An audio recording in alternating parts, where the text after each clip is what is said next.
Okay, all right, I'm gonna slow it down. An innovator is a person who introduces new methods, ideas, or products. In music, in technology, in hip hop, we know something new when we hear it. To present NAMM's very first Hip Hop Innovator Award, please welcome an artist who knows what it means to be in on an art form at the beginning and spend his life advancing the very nature of it. From the time he was 10 years old, he knew he wanted to be a DJ, and he became one of the most famous of his time and all time. To give you an idea of his place in the world of hip hop, in 1989, he and his partner, the Fresh Prince, won the very first Grammy for hip hop.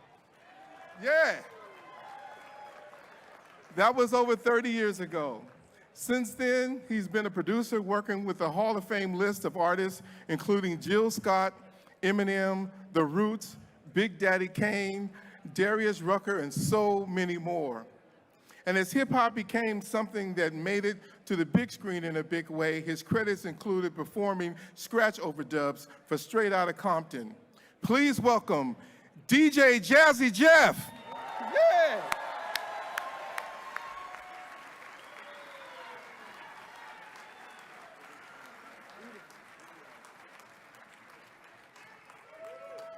Wow, wow, wow. How's everybody doing? So, the first time that I met DXT, I knew him and he didn't know me. I saw this man at the end of Wild Style. And at that point in time, hip hop and just the entire DJ culture was so new. To watch what he did at the end of that movie probably inspired me more than anything else as a DJ. And then when I got a chance to meet him, he was arguably one of the funniest, coolest persons that I've ever met in my life. We would get on the phone and talk tech. He's a bigger tech head than I am, so he would always introduce me to new things. But we became really good friends, you know, and it was kind of like the level of creativity that he brought was different than anybody else.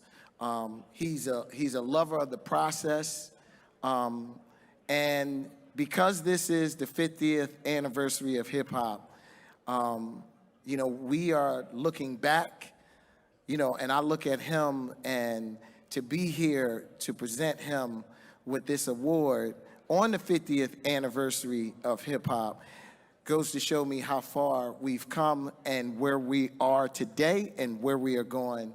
So I'm absolutely honored to present my brother, DXT, with the Hip Hop Innovator Award.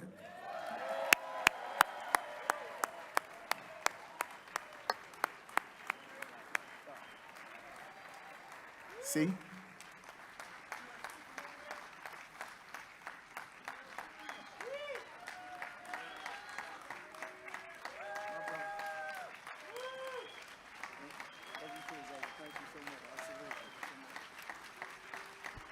Wow. This shit is heavy. I want to put this down because I don't want to drop it because it'll break my foot if I put it. That shit is heavy, word. Peace and blessings. How y'all doing? Hey, let me tell y'all something. Like, when you grow up in an area where you don't get to see these things, my voice is a little jacked up, but I'll get through it. Moments like this don't happen a lot. And so people ask me, how did this happen? How did I get there?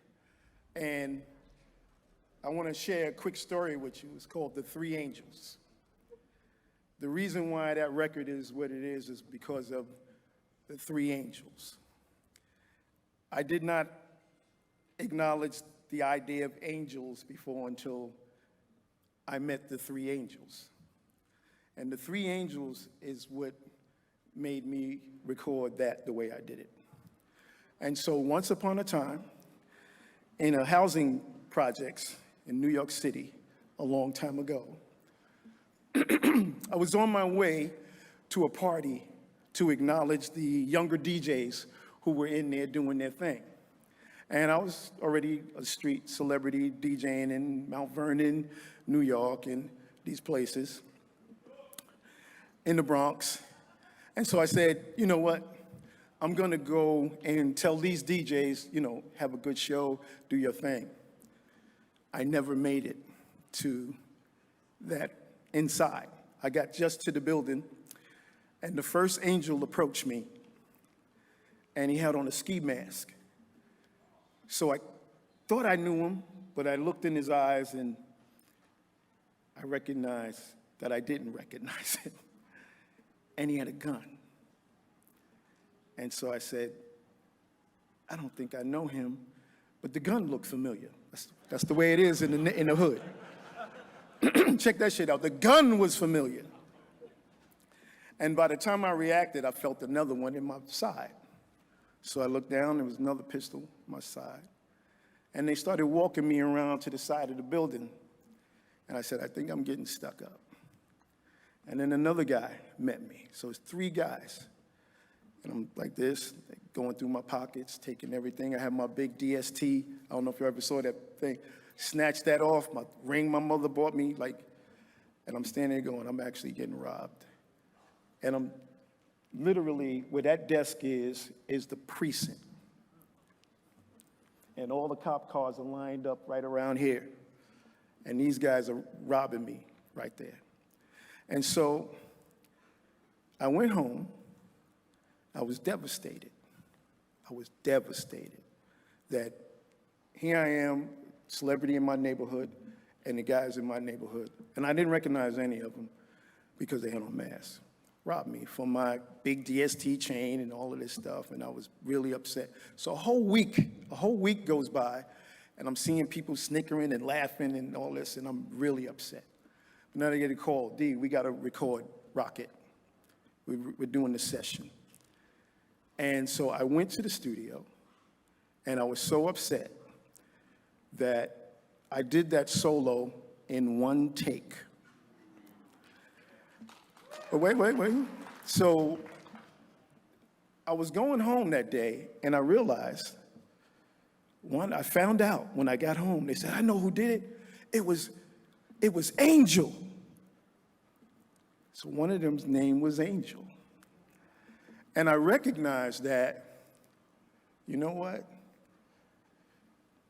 Years later, when the record blew up and all of this, and then I'm flying around the world and I'm doing all this stuff, I'm sitting on the tour bus and I'm going, Angel, I'm here because of an angel.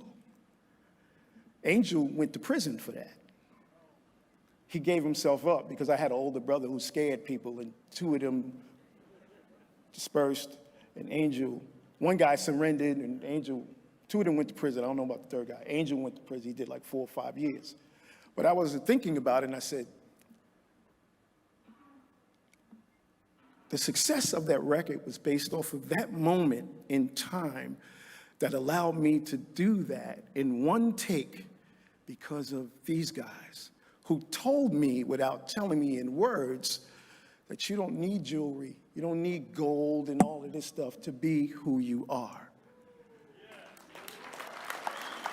You are you, and your skill set is your skill set. Because believe it or not, they weren't going to be angels because I had enough money to make them ghosts.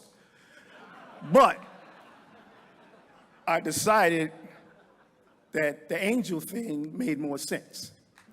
And so these angels, I thank them today because I wouldn't be standing here if it wasn't for the 3 angels. End of story. And so now I will demonstrate what it was that I did that day, and I'll try to do it as close to my memory as how it happened. Bear with me.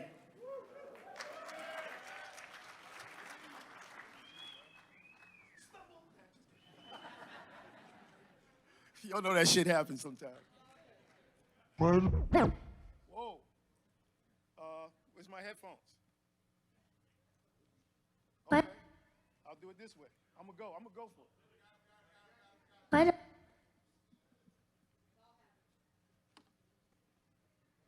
And before I start, let me shout out a couple of people. Because the DJ culture has been overlapped into the hip hop culture. And a lot of people don't recognize certain DJs, like Grandmaster Flowers, like Disco King Mario, Cool DJ D. Like these are people who, Pete DJ Jones, these are DJs who were DJing before when the hip hop culture began. So the hip hop story is part of a story that starts out with the DJ culture that it overlapped into. So the hip hop story is obviously Kool Herc, who we call the father because he gave us the platform for the B-boys to come together and reconnect to that energy that we are now calling hip-hop, which most of us who've done our research know that we can see it being done in the 1930s. We were playing our parents' records. So, you know, it's an older story, but in time, the truth and the understanding of what that actually is starting to come out. It really didn't start in the 70s, it's much older. I know because I'm not gonna tell you my age.